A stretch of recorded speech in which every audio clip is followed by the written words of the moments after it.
I am ready. I'll be restarting. Actually, no, I won't be restarting. I'll just be taking the music down a notch. Change the title.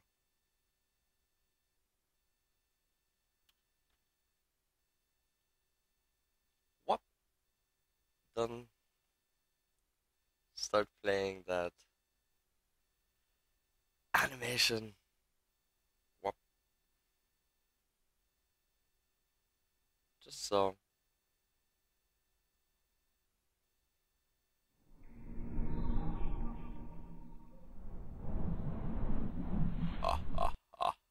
Are you guys ready? Am I ready?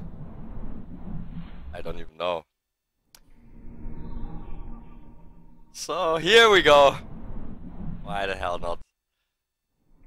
Welcome, welcome one and all. Episode 3, Zero Switching Hour.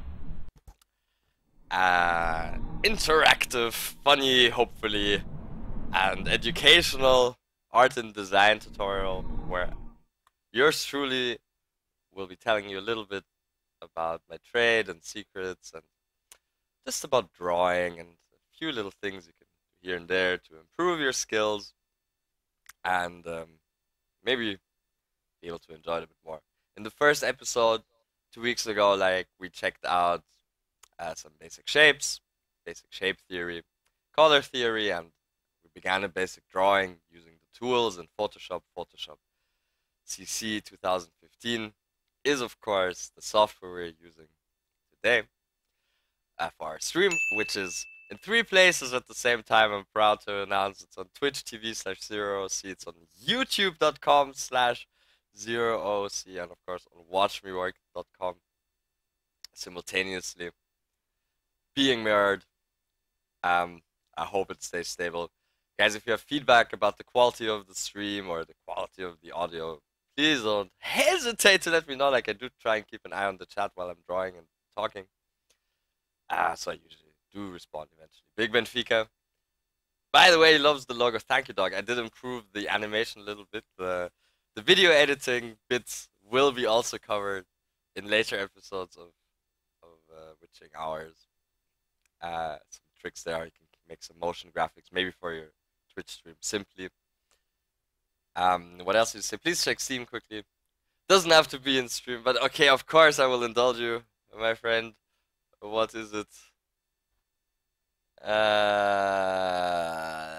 Let's talk about that later. Yes. Can't talk about that now.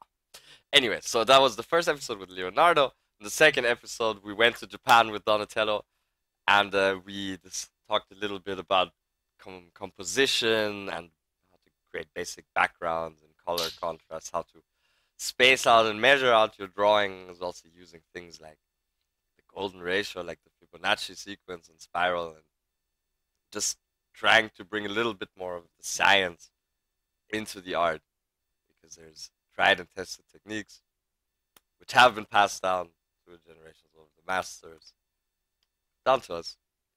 So why ignore them? We can work with the knowledge that is given to us. So Donatello is in Japan. This painting is not finished yet, but of course, eventually, I'm sure I'll get around to it. And then, of course, what we started last time was drawing requests. Perhaps you can tell that on one, I still had quite a bit of time left, the top one, and the second one kind of ran out of time a little bit for Pideo.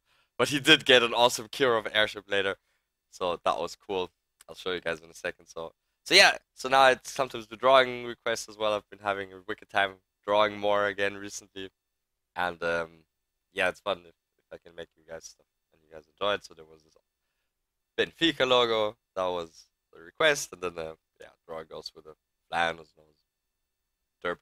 But then of course there were more. Like I spent the entire Sunday after that pretty much in the channel fulfilling drawing requests and beyond. Of course the Benfica logo, like I improved it a little bit more. And then a cat playing video games, very simple drawing. 2 Austria balls, an ancient Greek warrior, a Peltas, the spear thrower, Benton with the request of the evil dwarf, Congratulations again on your engagement, bro. Very happy for you. Leo wanted the Donald Trump and the Dalai Lama outfit. Like, guys, if you really want to see how like a full drawing is made, like I did put online some of these drawing requests where you can see me make a drawing from start to finish. So, yeah, that could be fun. So Donald Trump was a lot of fun. That was a fun, bizarre kind of request. You know, it's a good challenge from Leo. Draw me in manga style or make him. I made him awesome. It was awesome. Could Yuri wanted to be a lone wanderer in the desert. Seal, seal as seal. Draw Kappa. Could improve this a bit more, but I guess if you zoom out, it. Why is it in Windows Media Viewer shite? Whatever. Cat again made it better. Here's the cure of airship from Red Alert 2. Over New York, perhaps. Don't know. Super Meat Boy. And of course, Ned Flanders as Fancy Pants. Joe has requested Ned Flanders as the devil. This one was pretty fun. I'll do another drawing request perhaps this episode. But perhaps afterwards. Who knows? Depends how much I ramble. But yeah, so I'll be doing more of this. It's wicked practice and good fun. And good to interact with you guys on the channel, creating drawings. So yeah, episode 3 today. Let's look underneath the drawing a little bit, underneath the figure, understanding it a bit. It's not just wild brush strokes, you know, like drawing humanoid figures. It does require a bit of research and like it requires you to do your homework a bit. You need to learn a little bit about anatomy and about perspective. Helps a lot. Um, you need to practice or like look at animals in their movements and for their textures and scales and how you can properly display them in a somewhat believable way. This drawing is still very rough, of course, but there are some fundamentals that that I do try and remember when I'm trying to create a structured drawing. You know, like this kind of comic style. You know, like it does have like a science to it. Like for example, like an average human figure or like the average proportions of a humanoid are right between 6.5 to 8 circles or heads tall. It's just proportional, and I will explain to you why in a second after I've copied all these little circles. What have we now? 1, 2, 3, 4, 5, 6, 7. 7.5. Sounds right. Here to show you I'm not lying. You know, 1, 2, 3, derp, derp, bit more. 7.6. Close enough. Yeah. So as you can see, 1.5 bits is like the neck and the head in size. The head is actually quite thin. It's not as if these were the proportions and Donatello were a human. You know, like his head would be slimmer. You know, the legs, the length of the legs is actually almost 2/3 of the body, even though it doesn't appear like that. That's the way it is. So you need to account for that. If you draw the legs too short, it just appears weird subconsciously. I mean, a lot of these placements, like when you're drawing figures or people, you know, like a lot of this happens subconsciously. You know, like subconsciously, you know what looks good and where things should go. You know, like from your own experience, you recreate it. You know, like because you recreate drawings from memory as well. With each leg or torso or whatever that you draw, you know, like you kind of save it in your memory bank in your head, and you can draw upon that when you draw like something similar or even something completely different. You know, so here, so the legs are quite long, and the torso, you know, is also not. It's like two. Ah, Cola Cat is walking in front of the screen again. Hey, Cola Bear, let me just pick you up and put you over here. Yep, and yeah, the torso, you know, kind of like an inverted triangle, two inverted triangles, like that. Wait, let me draw that in a different color so you guys can see it better. Maybe in blue. So, yeah, torsos for males. Of course, for females, the proportions are a little different again. We'll be covering that too.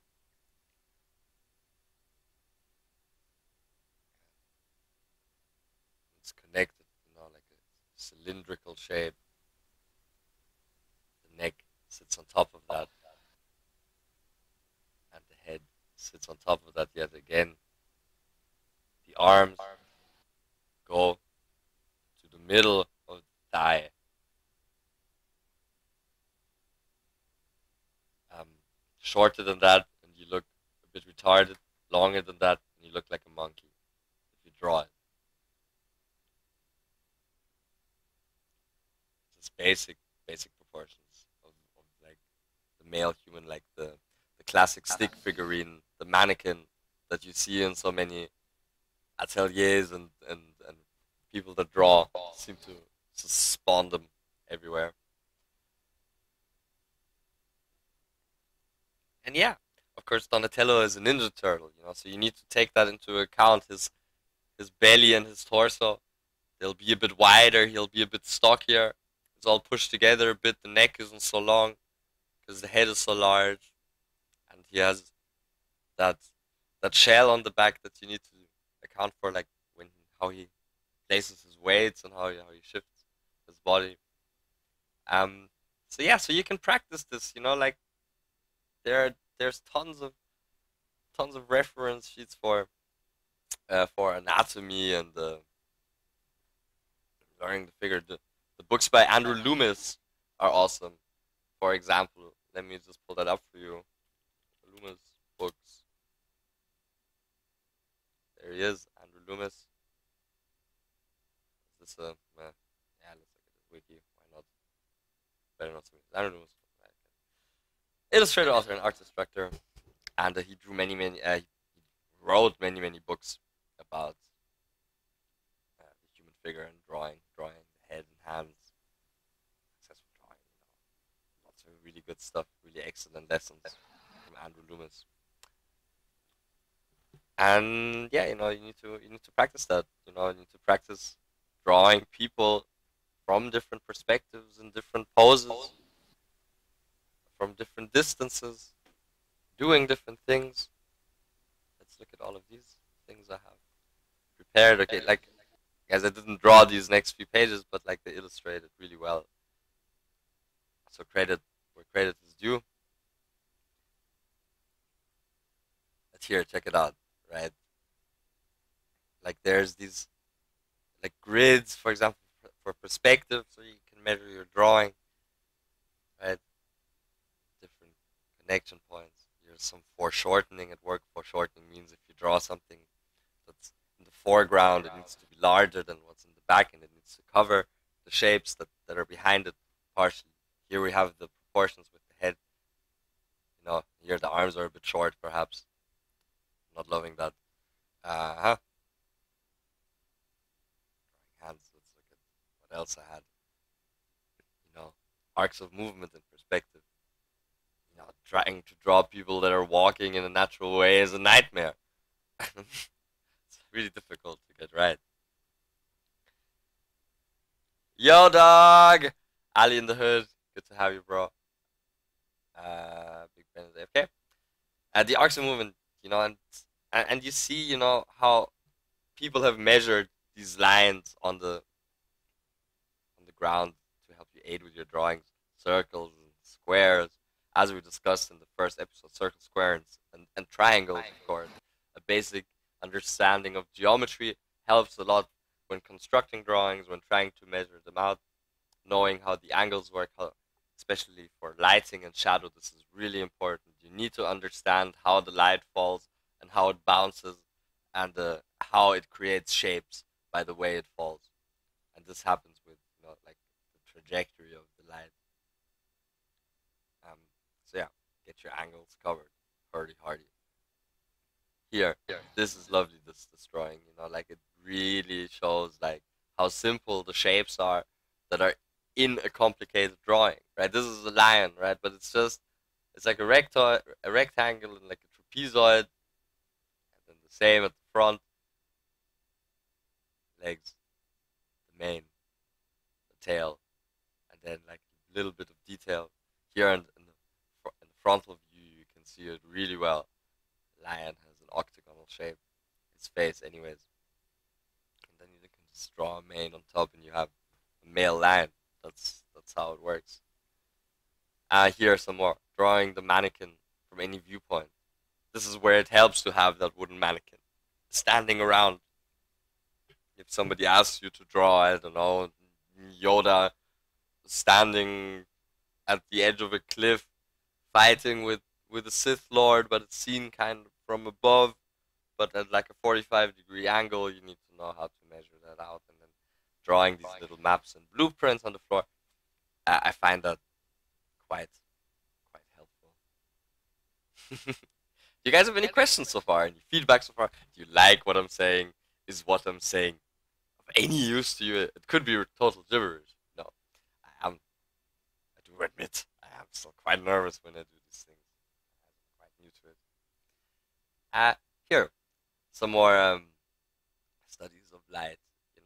This is a really cool little thing. The portrait lighting cheat sheet. It works for drawing, but of course this is actually a photography tutorial. And here it shows you how light falls from different angles. Top left picture, this one, the flash is coming. The light is coming from the front, but the light is pointed downwards, 45 degrees. That's why there's like a shadow on his neck, right? So if I'm drawing something and it's happening at noon, right? Then I need to know that my character is in the drawing, that's where the light is coming from, and then they need to have a shadow like that. It's important to know that. The same goes here for the other angles of light. The one from the front is pretty cool. The one from 180 degrees from the back. This is how you create silhouettes. Good to see. A good silhouette is an important aspect of a good design. If you can discern the distinct shape of something from a distance easily, it is a mark of good craftsmanship. So watch out for that.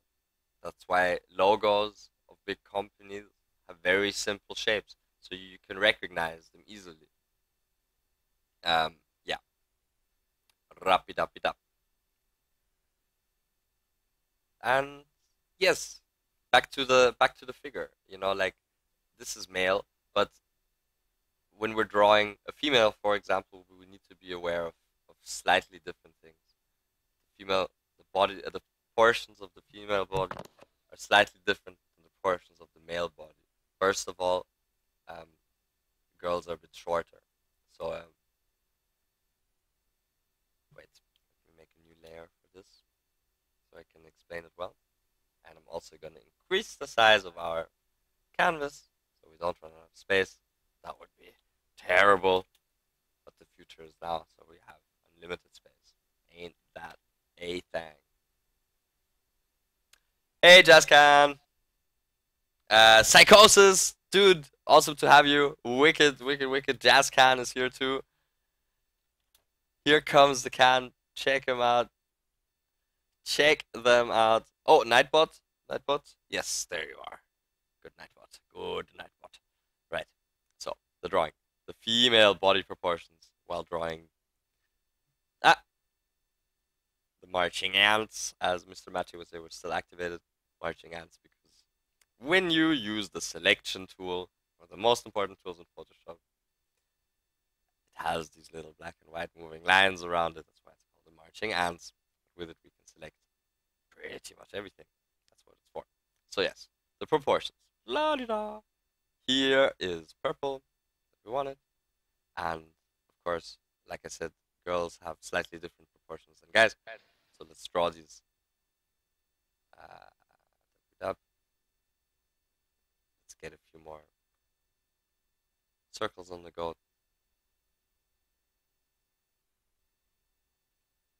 Hmm. Hmm. Hmm.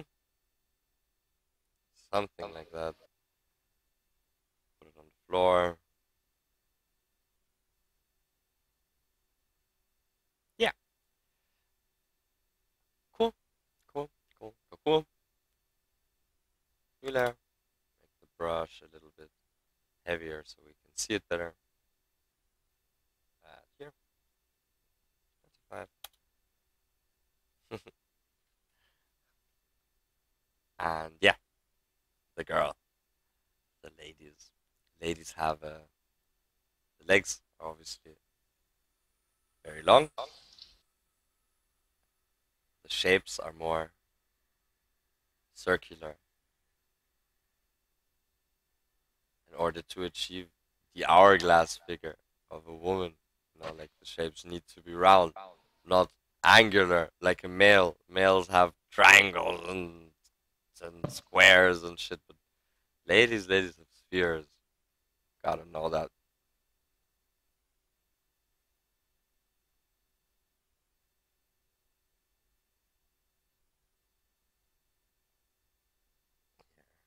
The classic mannequin figure that you know from shops, boutiques, your local top shop will have a mannequin like this.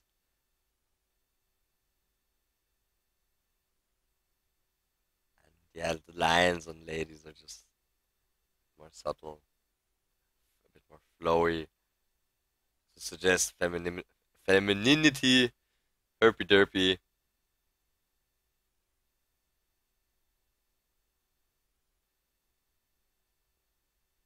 Know how to draw the chest.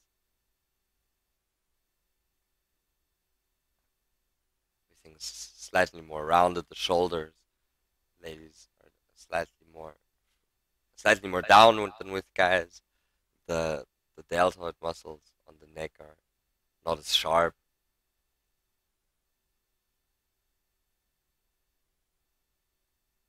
The necks are usually slightly longer on girls than on guys. Of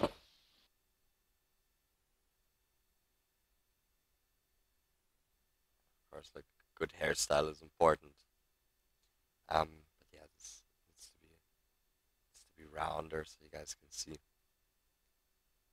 I mean, obviously you can make it really obvious that it's a girl if you need the job done quickly, but by doing what mankind has done for a long time by drawing blue figures of guys and red figures of girls and just making stick figures. You see them every day in toilets around the world.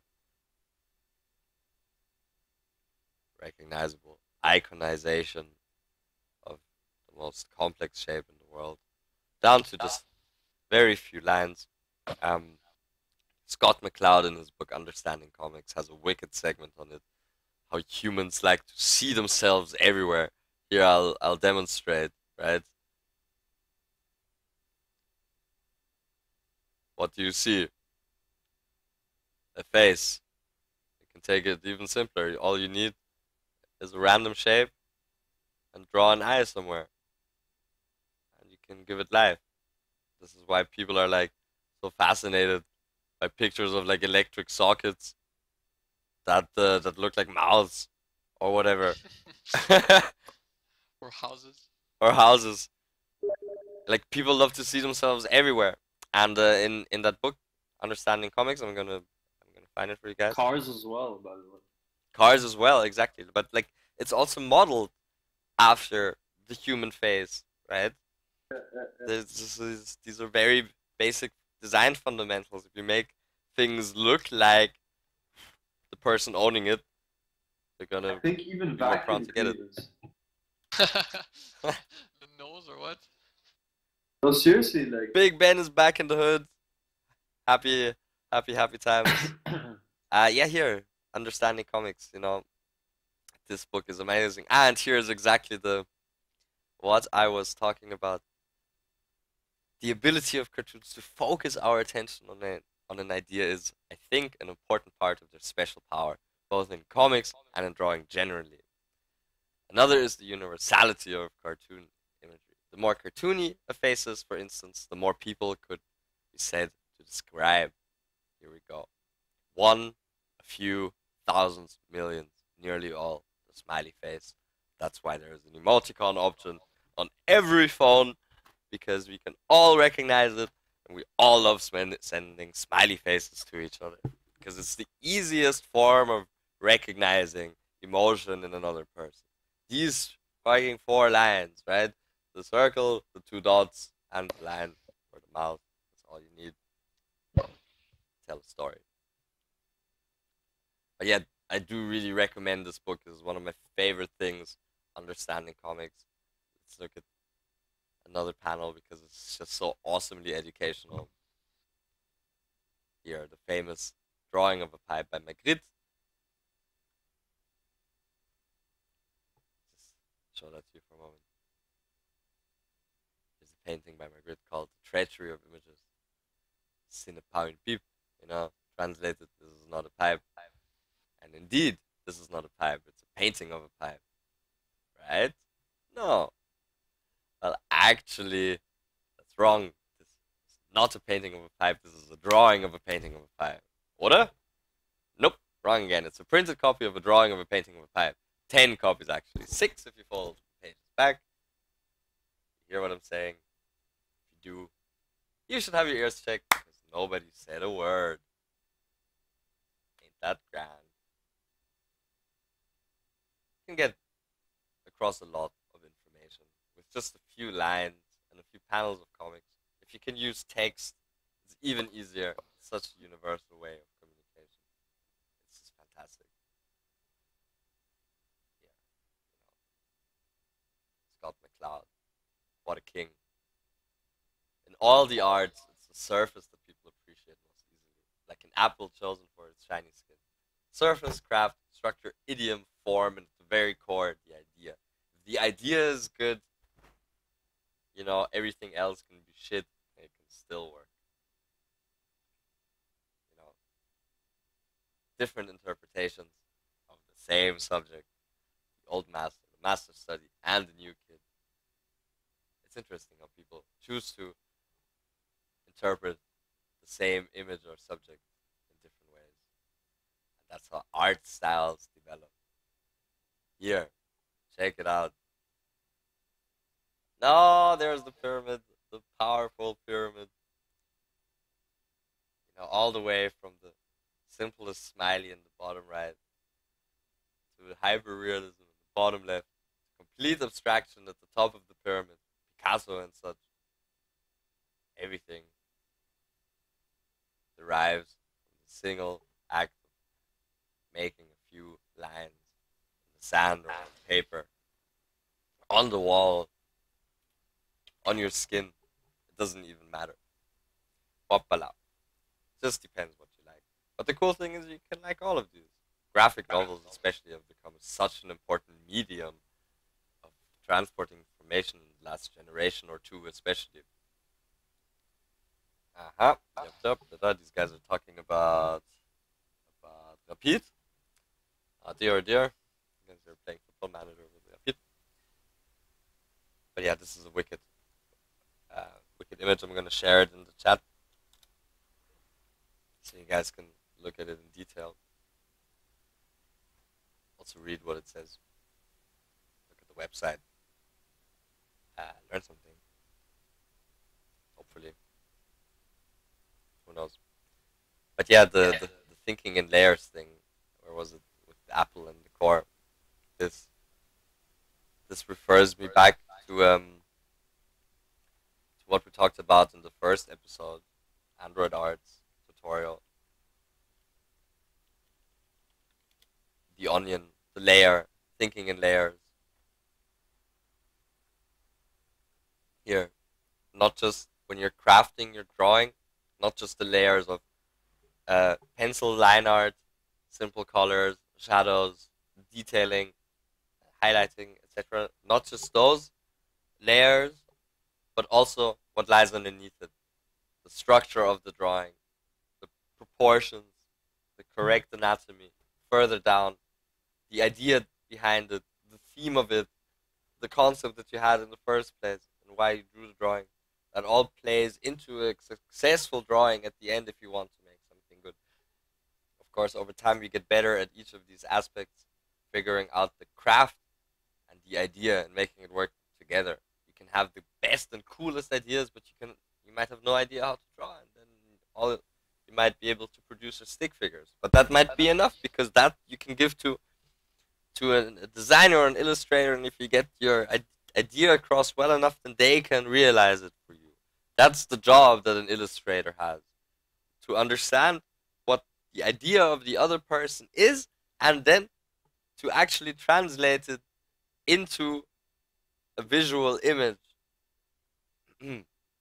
But yes, go through the processes, right?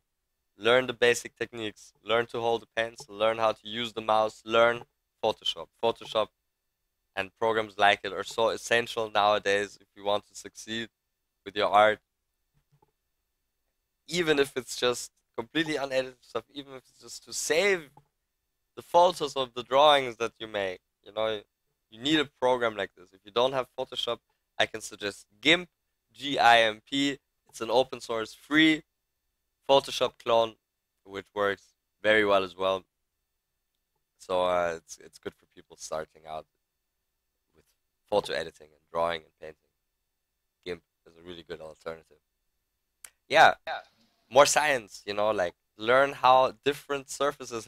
This is not a booby. Learn how different surfaces like deal with light, basically. Yeah, metal is more reflective with stronger highlights. This is like clay. This is plastic. You draw these things in different ways. Skin has a different texture than a Fanta bottle, right? You can get that across in your drawings by making the line jagged, for example, on the skin and the drawing of the engine of the motorcycle that the guy holding you know what I'm talking about. Anyways, but yeah, like you need to study this and you need to practice this and you need to go outside and sit outside with your pencil during the day or in the evening or somewhere and see how the light is hitting the street and the people, and then do a drawing at noon and then do a drawing at 5 p.m. It's just like with photography. The sun is up at different times of the day and it's in different positions different times of the day. It creates different colors, different color temperatures, different hues, and of course the light is coming from a different direction, so things look different when the light is coming from a different place. If you can place your own light sources for your own drawings, then you're already a step ahead of the crowd. I hope, I think. Similar with shadows, how reflected light works, how the combinations of colors work when light gets reflected onto it from another surface. Here, for example, the sun is hitting the red block and reflecting onto the metal ball. You need to paint that. You need to draw that in if you want to be successful. Oh, my mom is calling. Wait up. Hi, Mama.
So, yes, that was a quick phone call with my mom.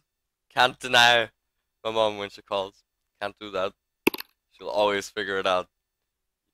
Bet you she will. So here, what was I saying? Where does the sun come from during different times of the day? How does it affect your drawing and your painting? I can't speak to Cindy right now, I'm afraid, because she isn't my mom, so I don't have to pick up when I'm working. You understand? Anyways, so yeah, and of course, like there's light has different qualities. In the summer, the sun has a warmer light than in the winter, a more orange light, a higher Kelvin value. The sun is in orbit, or like Earth is in orbit around the sun, so the sun is in different positions. But of course, the Earth rotates, so you need to take that into account. But whatever, I'm getting a little bit ahead of myself. Here, back to the materials, drawing them. Clay, flat reflections and values. The shadows are low, and the highlights are also not very high. Plastic. Here you go. Here you already see where the light reflects better, where this plastic is a much smoother material. And metal, this like chrome, right? Super reflective, and you need to know that. The same goes for skin tones, right? Skin tones aren't like these weird pink blobs. It's a mixture of red, green, and blue and orange, and you just for every person you just need to find the right mixture by just playing around a bit. Here you see there's like the Windows thing is in the front, but I want to show you this because it's quite important, quite important detail to note, right? Because there's blood underneath the skin. The skin has a slightly reddish hue, and especially during the day, if there's light reflecting off, this can be this. You see this a lot, so you need to take these things into consideration. Flatten and simplify, right? This is what I always do. I draw on a couple of layers, I merge them together. On top of that, I add more detail or I take detail away. Just focus points, where is the drawing, or what are we supposed to look at first? Where is the eye drawn first to naturally? In this case, it's her left eye. That's where the light is hitting the strongest, and her mouth, just like the face here, the tip of the nose, that's where the light is coming from this side. That's where we're looking. Can achieve the same using blurring, right? If I blur the background a bit and keep her in focus, more attention will be on her, and you'll automatically, subconsciously put more attention, give the picture more attention, as it were. Here's what I was talking to you about before: perspective and construction, right? Oh man, Prometheus and this art tutorial, I'm gonna put the link again into the chat. It's just awesome. And here, look, it's just a couple of lines. This is a simple 2-point perspective. Lines going this way, lines going that way. And with that, you can already measure out like a star base simply by following some of these lines here. Ooh, that's the edge of the base with the gate and everything. And then with some shadows, it's really awesome. There,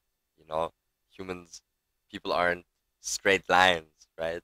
There's flow and movement in the lines and shapes of the body. You need to take that into account if you want to make a drawing that looks natural. It's really difficult to make a dude like, when you draw him, like stand like straight on the ground, properly weighted. How the balance of his legs affects him. Here, swooshy, give it some life, give it some movement. Here, suggestion. You don't need to draw fully big black blobs or whatever to suggest shape, right? You can just use tiny little bits. Here. Too much? A little, very stylized. And a combination of both. Here again, the action lines. It goes from the leg to the head, and the swing of the axe is mirrored in the arcs of the drawing. You learn these things. Your teachers at university tell you about this stuff, but it helps to read about it a lot as well and just practice. I can't stress this enough. I can talk to you about this all day, but if you don't practice your drawing skills or whatever craft it is you're doing, you won't be improving past a certain point. Here again, the layers, the simple blueprint, then the basic shapes, then Start with the detail and give it personality, and clean up the drawing at the end for print or for coloring. Very, very important. Okay, do you have any questions at the moment? This is live. So live, Fancy Pants Joe. Welcome, welcome. I need to drink some water briefly. I eat coffee.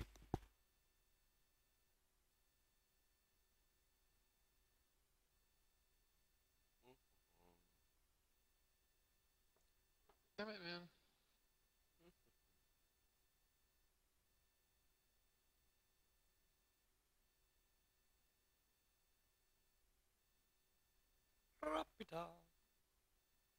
Yes. So, my throat is relatively clear again. And here, the same way that you construct the body, using like basic shapes and basic proportions, the same you can do and use it by zooming in a bit and doing when you're doing the face. Faces are important when drawing. Let me make the canvas just a little larger so we don't run out of space.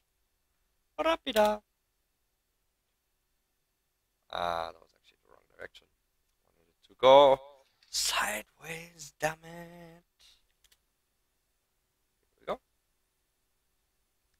Zoom in a bit. Yes. The face, right? Circle. The bottom. For the chin, the jaw. And through the center. The eyes are in the middle of the circle. Whoop. So are the ears. The nose is where the circle ends. The mouth is underneath that. The chin. Here we can already see from the circle where the jawbone is of the skull. Eyes are a bit rounder. Push it out a bit. Push the head. This is where the brow is. Eyebrows, duppy dub. And hair on top. Mustn't forget the hair is always bigger than the circle of the head. So you need to take that into account as well. And the same we can do from the side. Circle. Then the jaw. Like so. My bad. The middle of the circle is here. And the ears are here. Derp. This is from the side now. Neck.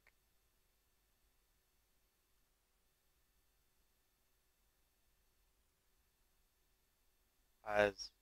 Up. Eye sockets. Up it up.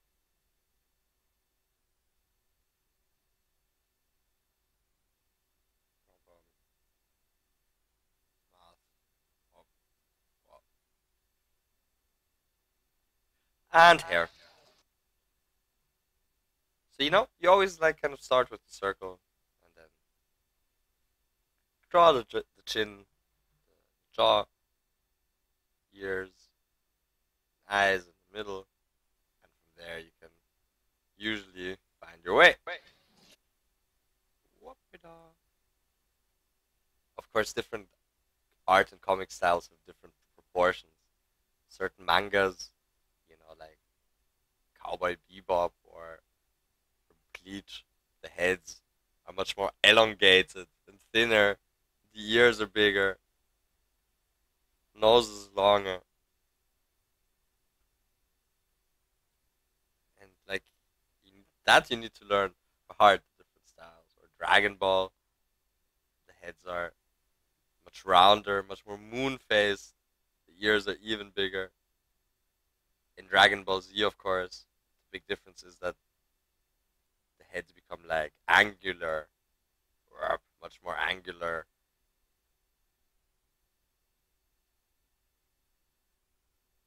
Quick Vegeta.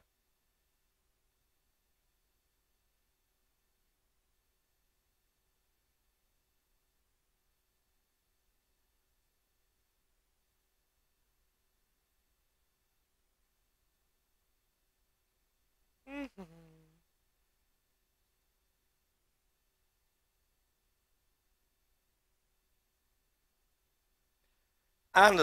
as always, I'm not using a drawing tablet or anything like that. This is just my mouse. That's why the lines may appear a bit rough at first, but I like it. Well,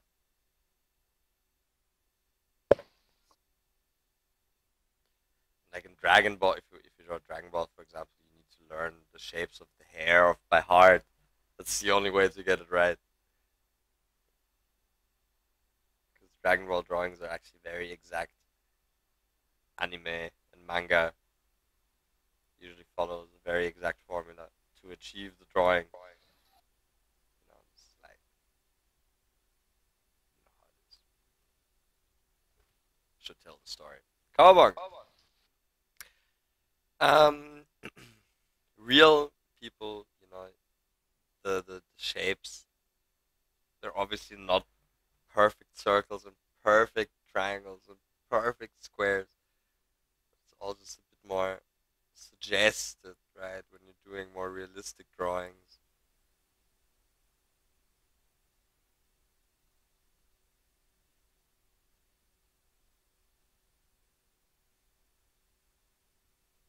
And every person looks different, has different proportions of the face and of the body. And yeah, the only way to get that down is just to do practice live drawing people, either closed or not. And,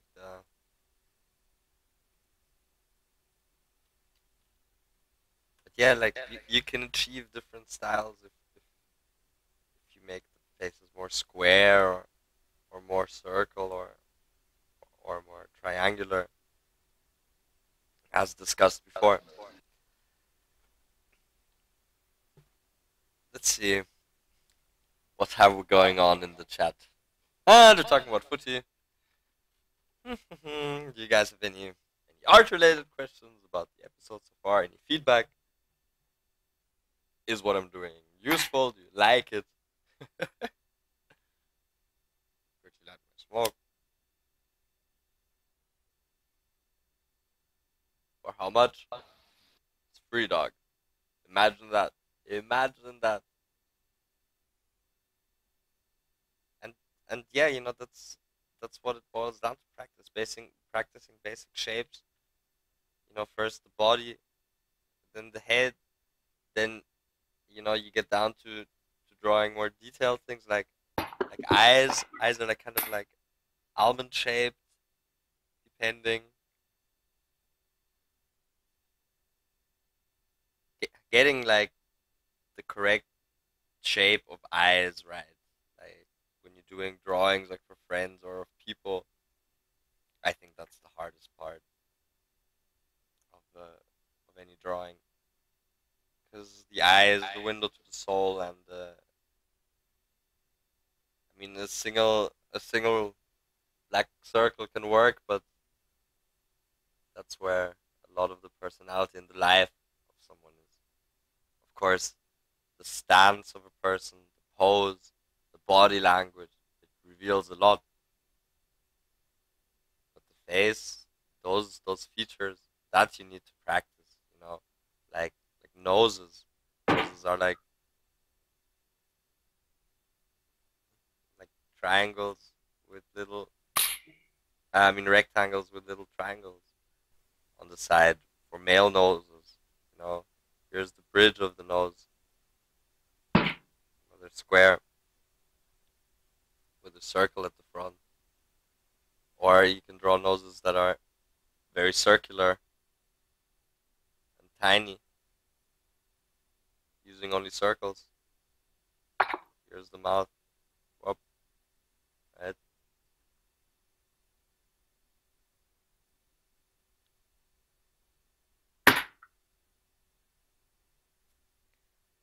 And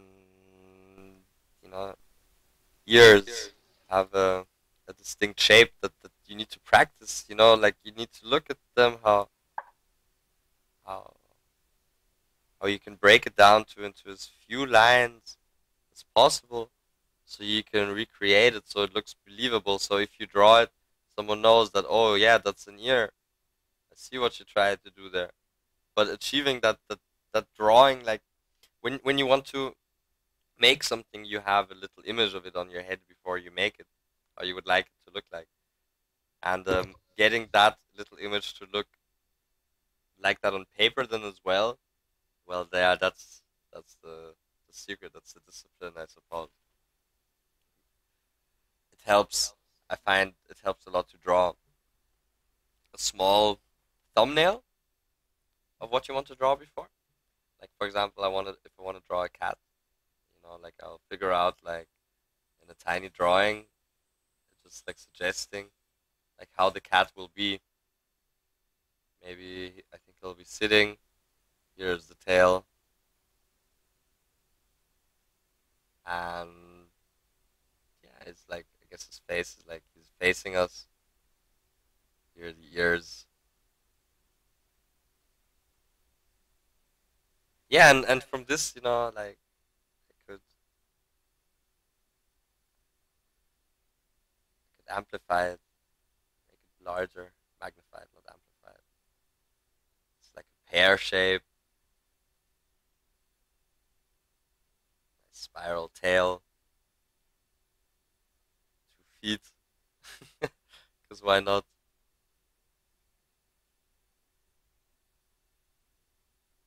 2 ears.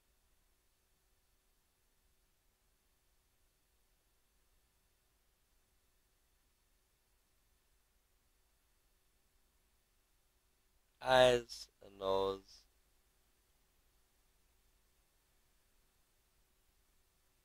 And yeah, so that's a cat. And this is just a slightly larger version of that one. But now I can redraw this to make it look more like. I mean, obviously this is a rough drawing. Like if I'm making a good silhouette, if I'm making a good thumbnail, you should be able to see at least the shadow of what you want to draw, the shape of it, so you can break it down into as few pieces as possible. Here, I will illustrate by using a round brush, right? A big round brush. This drawing is just one circle here, another circle here, a larger circle, and on top of that, half on top of that. Um, Now let me just go back to drawing. 2 triangles for the ears and a spiral line for the tail. That's how you break it down.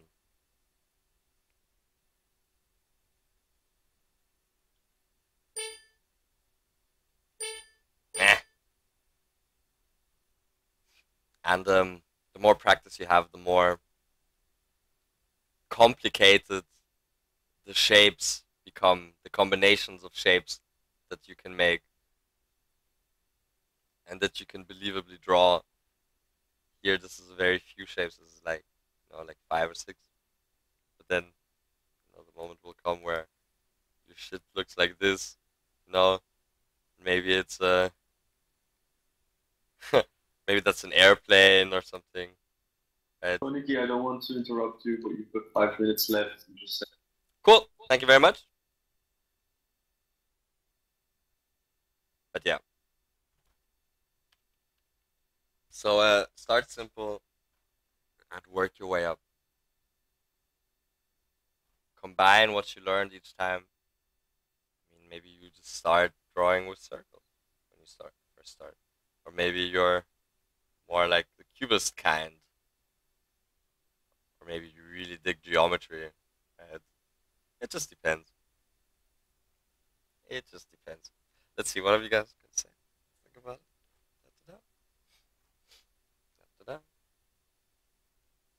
So yeah, that's pretty much all that I wanted to say for today, except for 2 more things. Uh, Again, I wanted to make you guys aware of the amazing book by Scott McCloud, Understanding Comics. I will also once this will be a video on demand, of course, and I'll be putting it on the website soon, where I'll be adding the links. Here, Understanding Comics by Scott McCloud. Let's look at the cover. No, that's not the cover. It. The Invisible Art by Scott McCloud. And I would like to recommend you one of my favorite graphic novels of all time. The Life and Times of Scrooge McDuck. Don Rosa at his very best. This is the ultimate Disney graphic novel, in my opinion.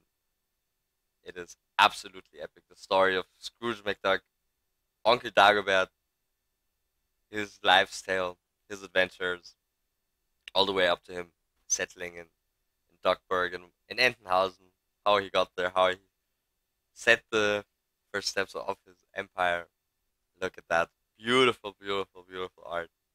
User disconnected from your channel. Yeah, check that out. Life and Times of Scrooge McDuck. So yeah, that was...